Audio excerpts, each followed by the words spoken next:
열왕기상 21장 17절에서 29절까지 말씀을 교독합니다. 여호와의 말씀이 디셉 사람 엘리야에게 임하여 이르시되 너는 일어나 내려가서 사마리아에 있는 이스라엘의 아합 왕을 만나라. 그가 나봇의 포도원을 차지하러 거리로 내려갔나니 너는 그에게 말하여 이르기를 여호와의 말씀이 내가 죽이고 또 빼앗았느냐고 하셨다 하고 또 그에게 이르기를 여호와의 말씀이 개들이 나봇의 피를 핥은 곳에서 개들이 내 피 곧 내 몸의 피도 핥으리라 하였다 하라. 아합이 엘리야에게 이르되 내 대적자여 내가 나를 찾았느냐 대답하되 내가 찾았노라. 내가 내 자신을 팔아 여호와 보시기에 악을 행하였으므로 여호와의 말씀이 내가 재앙을 내게 내려 너를 쓸어버리되 내게 속한 남자는 이스라엘 가운데의 매인자나 노인자를 다 멸할 것이요 또 내 집이 느밧의 아들 여로보암의 집처럼 되게 하고 아히야의 아들 바하사의 집처럼 되게 하리니 이는 내가 나를 노하게 하고 이스라엘이 범죄하게 한 까닭이니라 하셨고 이세벨에 대하여도 여호와께서 말씀하여 이르시되 개들이 이스라엘 성읍 곁에서 이세벨을 먹을지라. 아합에게 속한 자로서 성읍에서 죽은 자는 개들이 먹고 들에서 죽은 자는 공중의 새가 먹으리라고 하셨느니라 하니 예로부터 아합과 같이 그 자신을 팔아 여호와 앞에서 악을 행한 자가 없음은 그를 그의 아내 이세벨이 충동하였음이라. 그가 여호와께서 이스라엘 자손 앞에서 쫓아내신 아모리 사람의 모든 행함같이 우상에게 복종하여 심히 가증하게 행하였더라.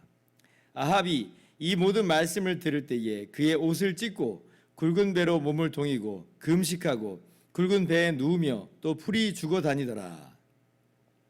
여호와의 말씀이 디셉 사람 엘리야에게 임하여 이르시되 같이요. 아합이 내 앞에서 겸비함을 내가 보느냐. 그가 내 앞에서 겸비함으로 내가 재앙을 저의 시대에는 내리지 아니하고 그 아들의 시대에야 그의 집에 재앙을 내리리라 하셨더라. 아멘. 할렐루야. 하나님의 크신 은혜와 평강이 오늘도 변함없이 여러분 가운데 가득 넘치기를 주님의 이름으로 축원합니다. 우리가 어저께 살펴봤듯이 아합이 나봇의 포도원을 탐내죠. 그래서 나봇의 포도원을 취하는데 그 과정이라고 하는 것이 너무나 사악하기 그지 없었습니다. 왜냐하면 조상들에게서 물려받은 그 땅을 팔 수 없었기 때문에 사실은 나봇에게서 포도원을 살 수가 없거든요. 그러니까 이제 그걸 취하기 위해서 아주 악한 일을 저질러요. 그래서 나봇을 죽이죠. 하나님과 왕을 저주하였다라고 이제 거짓 증인들을 동원하여서 그렇게 처형을 하게 됩니다. 그런데 이제 그때 이제 나봇만 사실 죽은 건 아니었고요. 나봇의 아들들도 다 죽임을 당합니다. 열왕기하 9장 26절을 보면 아들들까지 죽었다 그래요. 근데 생각해 보면 정말 아들들까지 죽임을 당했던 것이 맞습니다. 왜냐하면 이 나봇만 죽었다고 해서 나봇의 땅이 아합에게로 돌아갈 수는 없겠잖아요. 왜냐하면 조상들에게서 계속 지금 물려받은 땅이기 때문에 당연히 그 아들들에게로 돌아갈 거예요. 아들이 뭐 없지 않는 이상은. 그러면 아들들한테 돌아가면 똑같은 일이 벌어지잖아요. 아합에게 팔 수가 없는 상황이니까. 그러니까 아들들까지 다 처형을 한 거예요. 상속자까지 다 없애버렸습니다.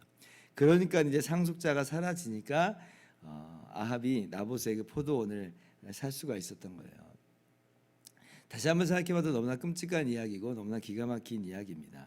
그러니까 우리의 삶 속에서 가끔 이제 이런 일들이 발생하잖아요. 그러니까 정말 하나님을 잘 섬기는 사람이 오히려 이러한 곤란과 어려움을 좀 겪습니다. 이럴 때 막 우리 마음속에서는 아니 하나님께서 나봇을 좀 지켜주시죠. 왜 이렇게 내버려 두셨어요? 뭐 이런 마음이 막 불쑥불쑥 올라와요. 그러니까 하나님께서 그 하시는 일을 우리가 그 오묘하고 그 신비한 일을 다 헤아릴 수가 없어서 그냥 주님만 바라보지만 정말 그런 일들이 많습니다. 근데 어저께도 잠깐 말씀드린 것처럼 그럴지라도 우리가 분명히 아는 것은 이게 끝이 아님을 알기 때문에 하나님께서 나봇을 결국 하나님의 영원한 나라 가운데 그 공의로서 두실 것을 우리가 알기 때문에 그래서 우리가 절망하거나 실망하지는 않습니다. 그래서 이 땅에서 의인들이 겪는, 소위 의인들이 겪는 그 어려움을 보면서 우리가 많은 혼란 가운데 빠지기 마련이지만 그러나 오히려 그걸 통해서 우리는 무엇을 바라봐야 되냐면 영원한 하나님의 공의를 볼 수 있어야 돼요.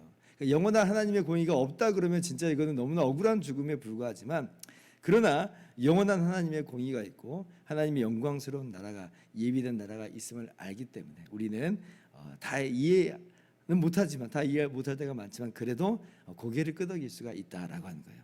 아무튼 이제 그래서 이 아합이 이렇게 나봇의 이 포도를 취하는 이 죄악을 저질렀을 때 하나님께서 오늘 엘리야를 통해서 아합 가문에 심판을 선포하십니다. 아합이 이제 이미 뭐 하나님의 심판 가운데, 멸망 가운데 있을 것이다라고 하는 그 선언은 이미 전에도 했습니다. 그런데 이제 오늘의 이 선언은 특별히 아합 개인만 아니라 아합의 왕조를 멸하시겠다라고 하는 그런 말씀이세요. 21절에 어저께도 우리가 잠깐 읽었는데, 여호와의 말씀이 내가 재앙을 내게 내려 너를 쓸어버리되 내게 속한 남자는 이스라엘 가운데의 매인자나 노인자를 다 멸할 것이요, 또 내 집이 느바세 아들 여로보암의 집처럼 되게 하고 아이야의 아들 바하사의 집처럼 되게 하리니 이는 내가 나를 노하게 하고 이스라엘이 범죄하게 한 까닭이니라.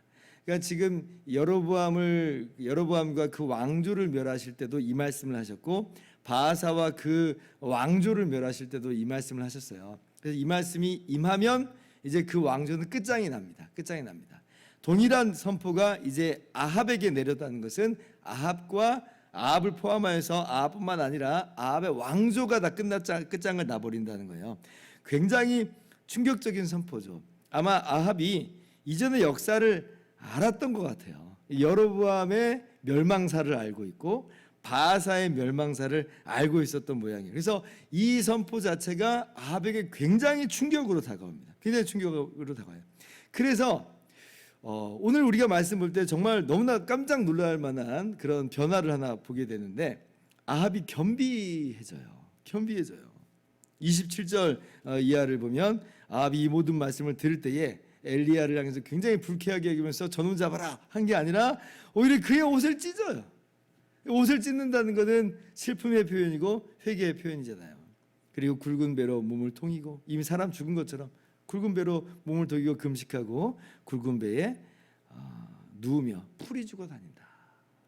하나님 앞에서 겸비한 모습 보이는 거예요. 어떻게 보면 잘못했습니다, 살려주세요, 이제 이런 이야기거든요. 이제 그래도 우리 생각에는 이미 끝장난 일이야, 이거 다 끝난 일이야, 어쩔 수 없어 라고 하면서 매몰차게 이런 아합의 모습을 몰라라 할 수 있을 것 같습니다만은, 근데 이제 오늘 말씀은 우리의 생각과는 좀 다르게 또 전개가 되죠. 하나님께서 이걸 보세요. 하나님이 보시면서 하시는 말씀 뭐냐면, 아합이 내 앞에서 겸비함을 네가 보느냐. 엘리야에게 말씀하세요. 29절에 아합이 겸비함을 네가 보느냐. 그러므로 내가 이 재앙을 그의 시대에는 내리지 않겠다, 그의 아들의 시대에 내리겠다. 이렇게 하나님이 심판을 연기하십니다. 연기하세요. 야, 너무 기가 막히죠. 다른 사람은 몰라도 아합에게는 그러면 안 됩니다. 우리는 막 이런 마음이 확 들어오는데, 그냥 나봇의 그 억울한 일을 다 알고 있잖아요. 이세벨이 여호와의 선지자들을 다 죽인 것도 알고 있잖아요. 그래서 아합만큼은 안 됩니다. 막 우리는 옆에서 막 아우성을 치는데, 근데 하나님은 아니라. 아합의 겸비함을 네가 보느냐? 내가 그의 시대는 재앙을 내리지 않고 그 아들에게 내리리라. 자, 얼마나 하나님 기가 막힌 은혜의 하나님인가. 남유다에도 이제 그런 비슷한 케이스가 하나 있는데요. 므낫세라고 하는, 정말 남유다에는 최고의 악한 왕이 므낫세예요. 55년 동안 굉장히 악한 일을 저지르는데, 근데 므낫세 때문에 이제 남유다를 멸하시겠다 하나님께서 선포를 하십니다. 그리고 정말 므낫세가 아수르 나라의 포로로 끌려가는 일이 있게 돼요. 우리는 왜 그럴 줄 알았어 이제 그러게 하잖아요. 왜냐하면 므낫세가 지은 죄가 있으니까. 그런데 이제 그 아수르를 끌려갔을 때 므낫세가 회개해요. 역대하 33장 12절을 보면 그가 혼란을 당하여 그의 하나님 여호와께 간구하고 그의 조상들의 하나님 앞에 크게 겸손하여 기도하였으므로 하나님이 그의 기도를 받으시며. 므낫세조차도 겸손해져서 회개하면서 기도할 때에 하나님이 그 기도를 들으시더라는 거예요. 그래서 므낫세가 포로에서 돌아와요.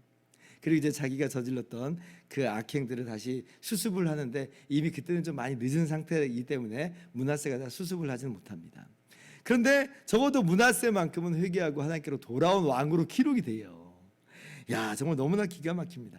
우리가 하나님이 어떤 분인지를 정확히 알아야 돼요. 하나님이 어떤 분인가?